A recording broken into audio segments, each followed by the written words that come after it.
war was young, but blood had already soaked the land.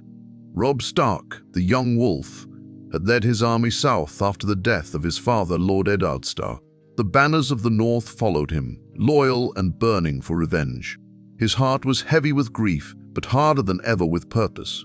When Jaime Lannister was captured in the Whispering Wood, it was seen as a great victory. The Kingslayer was the golden lion of House Lannister, feared for his skill with a sword and known for his arrogance. His capture had shaken the very roots of King's Landing. Everyone thought Robb would use him as a hostage, a bargaining tool to get his sisters back from the Lannisters. But that night, Robb sat in his tent, looking into the fire, his face tight with pain and fury. Catelyn Stark, his mother, begged him to be wise. "He's valuable, Robb. Alive, he gives us power. Dead, he gives us nothing." Robb didn't respond for a long time, but the visions of his father's severed head on a spike, Sansa's letters filled with fear, and Arya's unknown fate, all of it, made his blood boil. "How many more must we keep alive for peace that never comes?" he finally said, his voice low but sharp. The next morning, without fanfare, without witnesses beyond a few trusted men, Robb Stark walked into the tent where Jaime was chained. Jaime was smiling, even in defeat. "So, the young wolf comes to gloat," he said. Robb didn't smile back. He looked at Jaime for a long moment and then simply drew his sword. Jaime's smile vanished as he saw the cold truth in Robb's eyes. He laughed nervously. "You're bluffing. You wouldn't." Robb stepped forward, raised his sword and said, "For my father." And with one clean strike, he ended Jaime Lannister's life. The room was silent. The few men who witnessed it were stunned. They knew what it meant. Killing the Kingslayer was more than revenge. It was war without any hope of peace. When Catelyn heard what he had done, she broke down. "You've doomed us all," she whispered. "Cersei will never forgive this. Tywin will burn the Riverlands to ashes." Robb didn't argue. He looked out at the camp, knowing that he had crossed a line that could not be undone. The men of the North didn't mourn, they roared in approval. To them, it was justice. The Kingslayer had paid for Ned Stark's blood. But at King's Landing, when the Raven arrived, chaos followed. Cersei screamed. She tore the letter into shreds, then fell to the floor. Jaime was not just her brother. He was her everything, her lover, her twin, the only one who truly understood her. King Joffrey laughed when he heard the news. "Serves him right for getting caught," he said cruelly.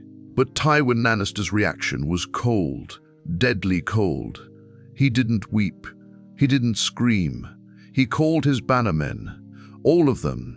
"No more honor, no more playing nice. We will crush the boy king of the North." And just like that, the war changed. It wasn't about prisoners anymore. It wasn't about peace talks. It was blood for blood. A war that had no mercy left. Robb Stark had started something no one could stop. The North celebrated the death of Jaime Lannister. Bonfires lit the night sky, and songs were sung about the boy king who killed the lion. But while Robb Stark's army drank and laughed, storms were gathering beyond the campfires. Catelyn Stark kept to her tent, silent, cold and hollow-eyed. Her warnings had been ignored and hollow-eyed. Her warnings had been ignored, and now the game had changed. No more pawns, no more hostages, only fire and steel. Far in the south, Tywin Lannister sat in his war tent like a statue carved from stone. The Raven had come, and he read the message once. Just once. Jaime Lannister, his pride, his heir was dead. Killed by a boy too young to shave properly. It was not just a personal loss. It was an insult. It was open war. Tywin didn't scream. He didn't cry. He turned to Sir Gregor Clegane, the Mountain. "Burn their villages, kill their sons, take their daughters. Let the North know what happens when lions are pushed." The Mountain grinned, blood already on his blade. In the Riverlands, the Lannister armies unleashed hell. Small towns vanished overnight. Smoke curled into the skies like fingers of death. The peasants ran, but death ran faster. Robb's bannermen grew restless. Their homes were under attack, but their king had dragged them deep into Lannister territory. Back in King's Landing, Cersei was losing herself. She stared at her brother's sword, delivered to her with a mocking note, "For Eddard Stark, signed, the King in the North." She kissed the blade like it was Jaime's lips. Then she swore, before the Iron Throne itself, that she would not rest until Robb Stark's heart was in her hands. Joffrey, cruel and childish, ordered a festival in honor of Jaime's martyrdom. But even the court felt uneasy. A lion had been killed. There would be no peace now, only revenge. But the real terror was yet to come. Tywin had a secret, a promise he had made long ago. Deep beneath Casterly Rock, he summoned a mercenary army from across the sea soldiers who didn't care for honor, gold, or mercy. The Screaming Sons, they were called. Former slaves, killers, monsters in flesh. They were told one thing: march north and destroy everything. Robb's scouts brought word of these new troop soldiers who danced while burning children alive, who drank the blood of their enemies and painted their faces with ash. Not men, one scout said before dying. Not even beasts. Robb, though brave, began to understand the price of killing Jaime Lannister. His bannermen were frightened. Even the Great John, once full of laughter and fire, now spoke of retreat. Then came the blow no one expected. Roose Bolton betrayed him. He sent word to Tywin, "I will open the gates of the Twins. Let's end this northern fantasy." The Freys, already insulted by Robb breaking his marriage pact, smiled at the chance. Walder Frey sharpened his knives personally, but Robb didn't know, not yet. Instead, he was planning a counterattack deep into the Westerlands. He believed if he could take Casterly Rock, he could force peace. "I will take the Lion's Den," Robb declared, "and I will burn the Golden Lion's banners myself." It was bold. It was brave. It was suicide. Catelyn begged him again. "Let's return to Winterfell, regroup, protect our people." Robb shook his head. "I killed Jaime. If I retreat now, I look weak. We must go forward." The next morning, the North marched west. Songs were still sung, but quieter now. Faces were colder.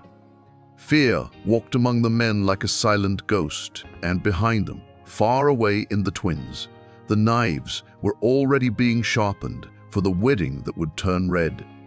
Robb Stark had made a choice, and the gods, old and new, were watching. As the Northmen marched toward the golden halls of Casterly Rock, the shadows behind them thickened. Robb Stark, proud and burning with the fire of revenge, didn't see the noose tightening around his neck. He only saw victory. He saw the Lion's Den, the mighty castle of House Lannister, falling under northern banners. The idea gave him strength, but not clarity. Each step forward dragged his army deeper into enemy lands, farther from the allies he thought he still had. Unbeknownst to him, the Freys had already closed their doors behind his back. Roose Bolton's ravens flew quick and silent, carrying messages in the dead of night. And Tywin Lannister, the old lion, didn't move to defend Casterly Rock. No, he smiled. Because he knew something Robb didn't. He knew the boy king had already lost. In the Riverlands, terror grew. The Screaming Sons continued their advance, leaving broken bodies and blackened fields behind. They didn't take prisoners. They left messages, heads on pikes with wolf sigils in their mouths. "Your king started this," they carved into flesh. "He will end it screaming." Back in Robb's camp, things began to crack. Lord Karstark grew bitter. "We lost more men in the last 2 weeks than in the last year," he said. "Your rage has blinded you." Robb, cold and distant, replied without emotion, "My father was murdered. My sisters are prisoners. Jaime's death is justice." But not everyone saw it that way. The Lords of the North had followed him because they believed in his cause, freeing the North, saving his family, defending honor. Now they saw a boy chasing vengeance, dragging them into a war with no end. The young wolf was beginning to lose his pack. Meanwhile, inside King's Landing, Cersei Lannister had become something darker. She began experimenting with wildfire, stockpiling it in secret, even as the small council warned against it. "I will burn the North to the ground if I must," she hissed. "If the wolf wants blood, I will drown him in fire." Tyrion, her brother, tried to calm her. "You're letting grief turn you into something worse than Joffrey." But she only laughed bitterly. "Joffrey was a child. I've learned that love is a weakness and fire is power." As Robb approached the outskirts of Lannisport, the coastal city near Casterly Rock, he realized something wasn't right. There were no defenders, no scouts, no resistance. The golden banners flew proudly, untouched. "It's a trap," said Lord Umber, gripping his axe. Robb stared at the city. "Or it's a gift," he replied. But as night fell, the truth arrived, like a dagger in the dark. A rider came, his face pale, his voice shaking. "They've taken the twins. The Freys closed the gates. Roose Bolton's men slaughtered our garrison. My lord, they've turned." The words fell like thunder. Catelyn dropped to her knees. "The Red Wedding, it's begun." Robb didn't move. He just stared at the fire, remembering his decision, the swing of his sword when he killed Jaime Lannister. The moment he chose death over diplomacy. Then came the second rider, this one barely alive. His arm gone, blood covering his chest. "They're not holding Arya and Sansa anymore," he whispered. "They've been moved. Some say the Lannisters plan to marry Sansa to a southern lord. Others say Arya was never even found. They've lied to you. All of it. Jaime was worthless." The fire inside Robb flickered for the first time. He had killed the lion but gained nothing. No sisters, no peace, only corpses. Suddenly a raven landed in the camp. A scroll, sealed in red wax with a lion's claw mark. It was from Tywin. "Come home, boy, before I burn the last of your banners, or march north and find your dead mother strung from Winterfell's walls."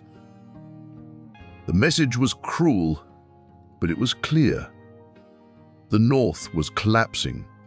Robb looked around. His army was half of what it once was. His bannermen muttered in corners. Trust was fading. He stood and said, "If they want war, they'll have it. Let them burn everything. I will not kneel." But the fire in his eyes wasn't rage anymore.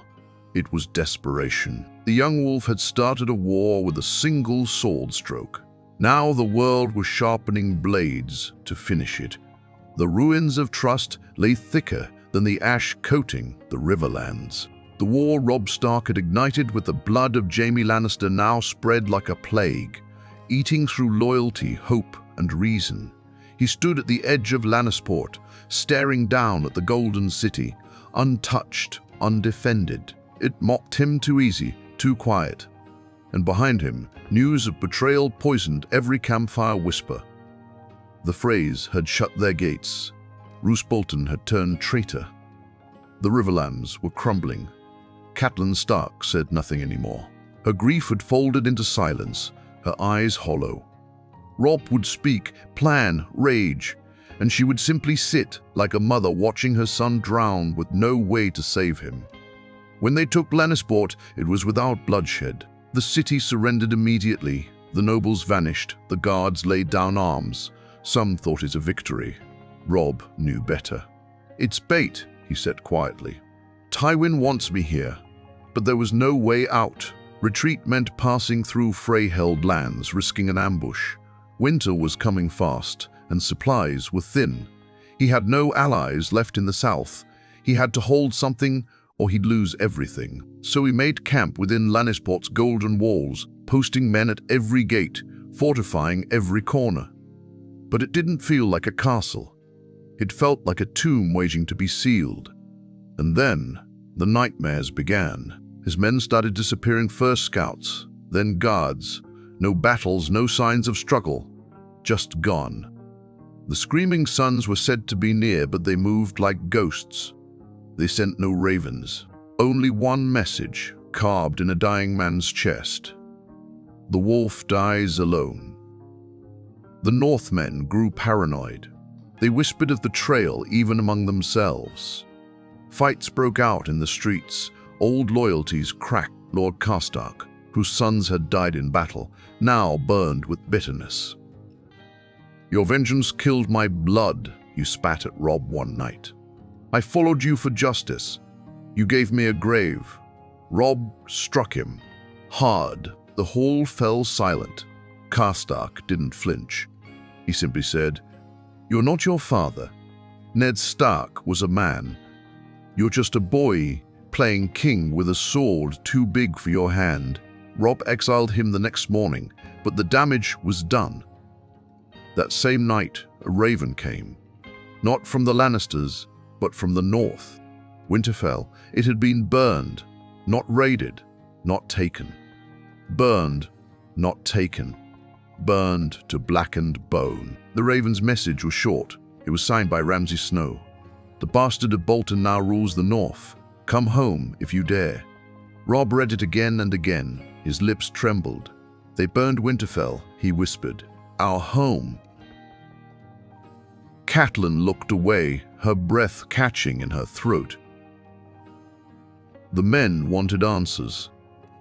They gathered in the hall demanding a plan. But Robb had none. He stood in front of them, armor half-fastened, eyes red, and said, "My brothers are gone, my sisters lost, my home ashes. What am I king of now?" Silence. Then the Great John stepped forward. "You're king of the north still. That hasn't changed." But his voice lacked the fire it once had. Even he knew they were marching toward death. That night a spy was caught, one of the screaming sons, half mad, face painted in blood. He said nothing at first. Then, with a cracked grin, he spoke. "You think you've made war," he said to Robb. "You've made a funeral. Tywin knew you'd come here. He knew you'd kill Jaime. He let it happen, so he could burn you later." Robb's jaw clenched. "Why are you here?" The man laughed. "To see a king break." They hanged him the next morning, but his words stayed. That evening, Robb went to the top of the walls and stared out at the sea.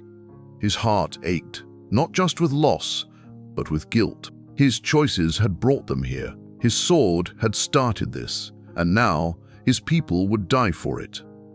Catelyn came beside him. "There's still time," she said.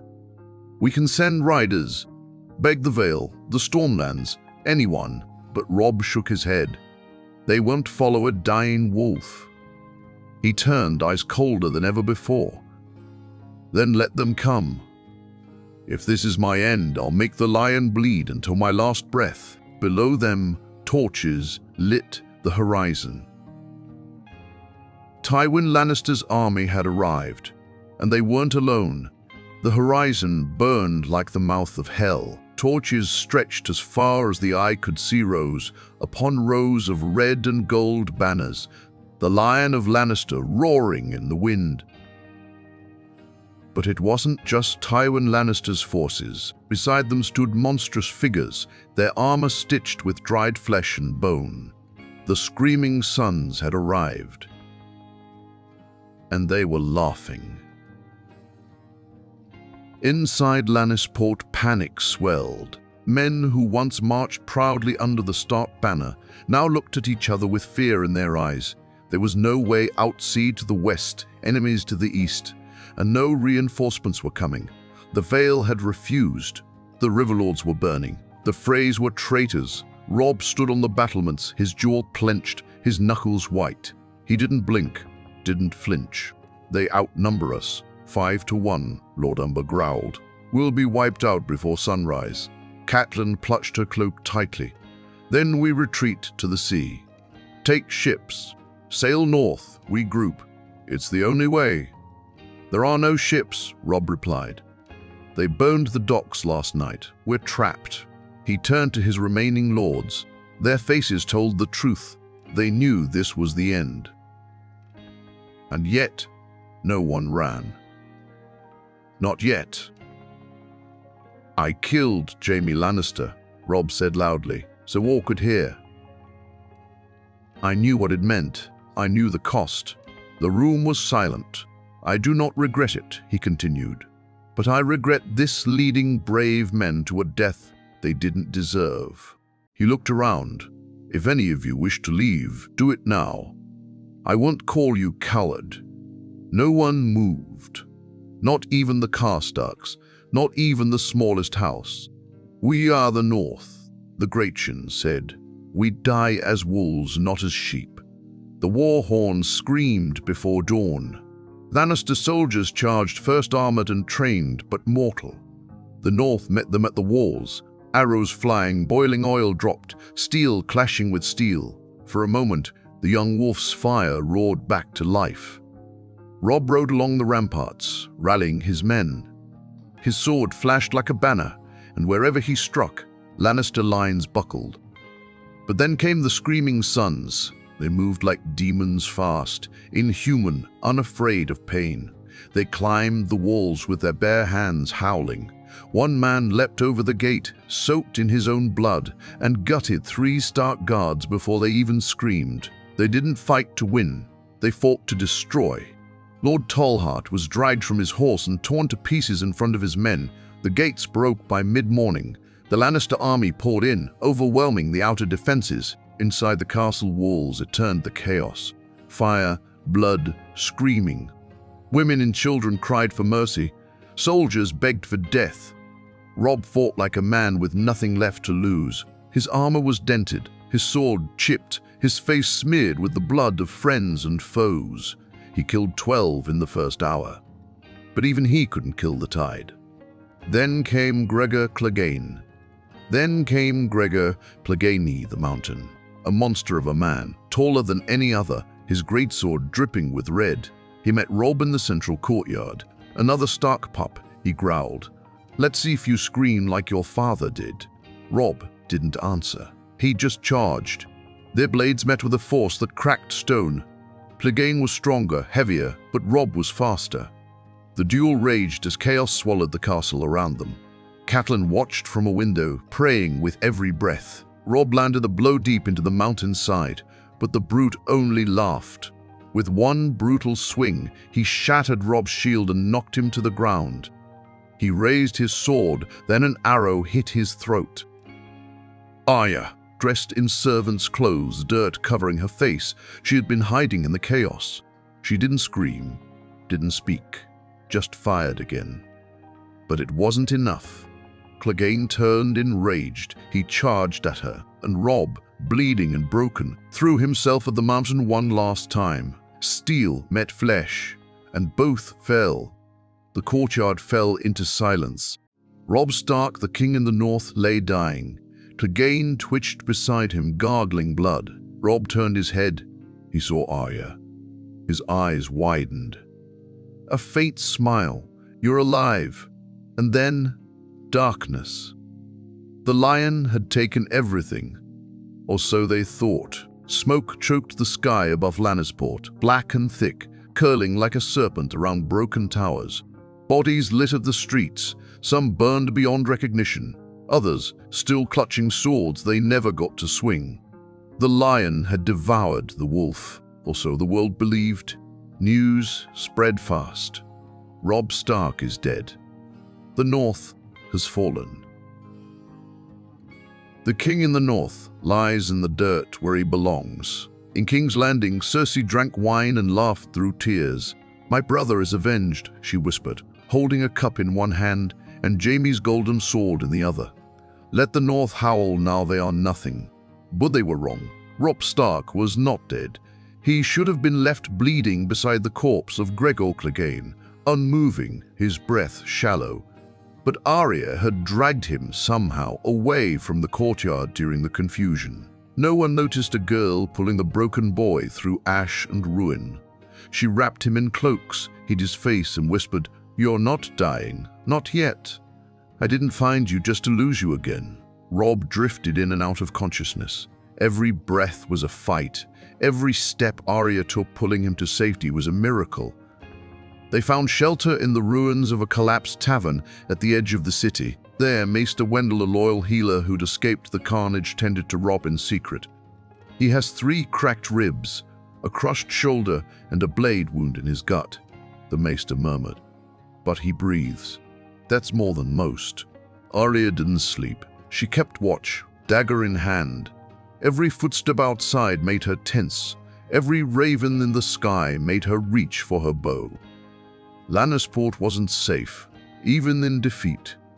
Tywin had left no survivors willingly. His men still hunted the remaining Northerners, dragging them from cellars, stabbing them in alleys. The city had become a cage. But Arya had learned to live in shadows. She had survived Harrenhal, survived the streets. She became nameless again, just a girl with dirt on her face, silent feet, and a burning purpose. When Robb finally opened his eyes, he whispered, "I failed." "No," Arya said, firm. Arya said, "Firm. You're still breathing. That's not failure." Robb tried to rise, but the pain knocked him back. "What's left?" he asked, teeth clenched. "My army is gone. Winterfell is burned. The North is burned. The North is betrayed." Arya leaned in close. "Then we start again." It sounded foolish, insane, but something in her eyes, cold, sharp, full of fire, made Robb listen. "You're not the only wolf they didn't kill," she said, and she was right. Some of the northern bannermen had escaped the slaughter. A few had fled by sea in stolen boats. Others had gone into the hills, hiding, regrouping. And in the far frozen north, rumors spread that Jon Snow, the bastard of Winterfell, now wore black and walked the wall like a ghost. That he'd seen things, dead men who walked, shadows in snow. The kind of things that made wars for thrones feel like children's games, and more still the wild whispers in the east that Daenerys Targaryen, the dragon girl, had conquered cities with fire and blood, that she was building a fleet, that she had dragons. Fire and ice were gathering again. Meanwhile, Tywin Lannister thought he had ended the North. He didn't know his enemy was still alive, recovering in the dark. One night, as Robb sat by the dying embers of their fire, he spoke softly to Arya. "I wanted to be like father. Just, strong, feared when needed, loved when possible." "You were," Arya said. "No." He shook his head. "Father wouldn't have let his men walk into a trap. He wouldn't have traded strategy for revenge." Arya didn't argue. She simply said, "Then be better than him. Start now." Robb's fingers curled around the hilt of the dagger she handed him. His strength was returning, slowly. His eyes, once full of grief, now burned with something else. Focus. They would not march on banners this time, not openly. No more crown, no more boy king. Just a wolf in the shadows, waiting, hunting. And when the lions slept, thinking the war was over, he'd feel the teeth again. The lions slept comfortably, drunk on blood and false peace. In Casterly Rock, Tywin Lannister stood at the height of his power. The Riverlands were smoldering ruins. Lannisport was back under control. The North was broken, scattered. Robb Stark was dead, his body never recovered, but his death accepted as fact by all. Tywin had no need to chase ghosts. He had won, but wolves don't die so easily. In the shadows of Westeros, a different war began. A quiet one. No banners, no horns, no parades of steel, only whispers in the night. Deaths with no witnesses, and the return of names thought buried in ash. Arya and Robb moved in secret, carried by loyal hands and coin stolen from Lannister camps. They used hidden paths, old smuggler routes, forgotten roads, caves that ran beneath the spine of Westeros. Robb walked with a limp now, his sword arm slower than before, but his mind was sharper than ever. Pain had carved away the boy.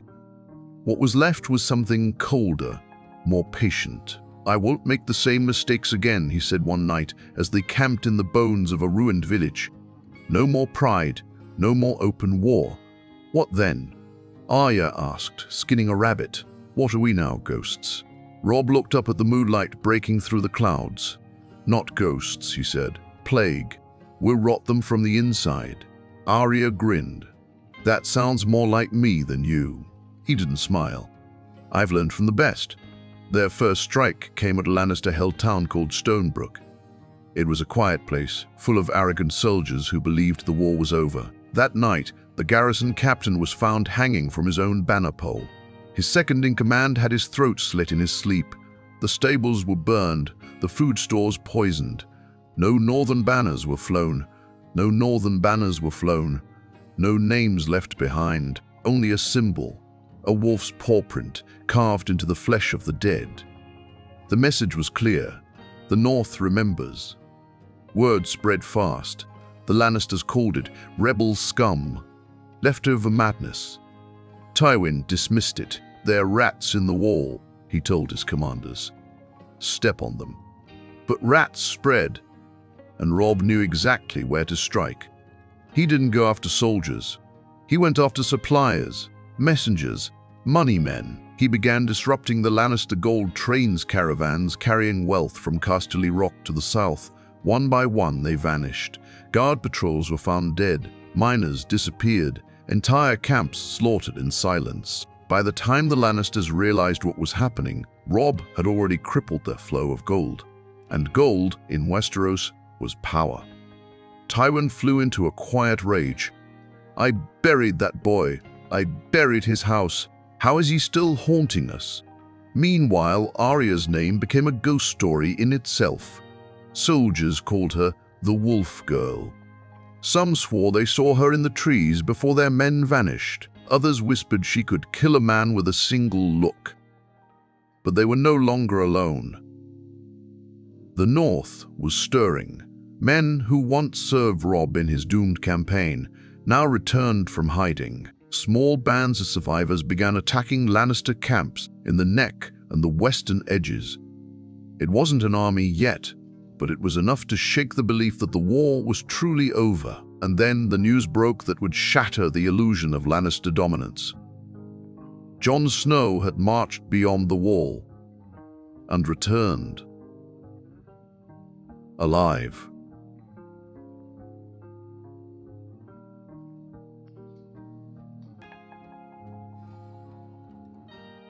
Tonight's watch sent ravens speaking of a new kind of enemy in the far north. The dead walking, the long night stirring again.